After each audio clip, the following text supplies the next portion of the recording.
Question number 3 देखिए, a particle has a velocity u towards east at t equal to 0। t equal to 0 पे यहाँ कोई particle है, उसकी वेलोसिटी ईस्ट की तरफ है u। It's acceleration is towards waste and is constant. Uniform इसको एक्सेलेरेशन वेस्ट की तरफ मिला तो ये रिटार्डेशन का काम करेगा, इसका मैग्नीट्यूड गिवन नहीं है। Let X A and X B be the magnitude, magnitude बोले ना कि वेक्टर डिस्प्लेसमेंट के हमारे पास in first 10 second and the next 10 second, शुरुआत के 10 और अगले नेक्स्ट 10 सेकंड में डिस्प्लेसमेंट के मैग्नीट्यूड पे कमेंट कर रहे। तो देखो हमको एक्सेलरेशन का मैग्नीट्यूड नहीं दे रखा। तो अगर मान लो क्या क्या पॉसिबिलिटी हो सकती है कि अगर मान लो इसका स्टॉपिंग टाइम जो है, रुकने में लगा टाइम अगर 20 सेकंड्स ही होता, तो ऐसे में तो इसकी वेलोसिटी लगातार कम होती जाती।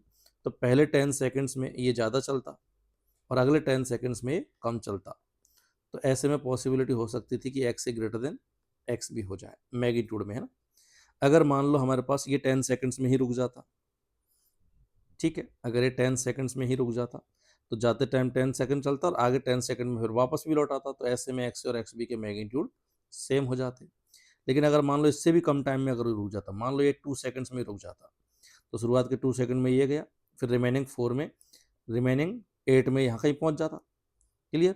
और अब इसकी वेलोसिटी लगातार नेगेटिव में बढ़ती जाती। ठीक है, तो यहाँ पे शुरुआत के 10 सेकंड में तो केवल इतना डिस्प्लेसमेंट कवर किया, अगले 10 सेकंड में डिस्प्लेसमेंट काफ़ी ज़्यादा होता है इसके कंपेरिजन में, क्योंकि वेलोसिटी काफ़ी ज़्यादा बढ़ चुकी होती। तो यहाँ पे एक्स बी ग्रेटर देन भी हो सकता था एक्स से। तो ए और बी इक्वल हो सकते हैं, ए ज़्यादा भी हो सकता है और बी ज़्यादा भी हो सकता है, all depends on the magnitude of the acceleration.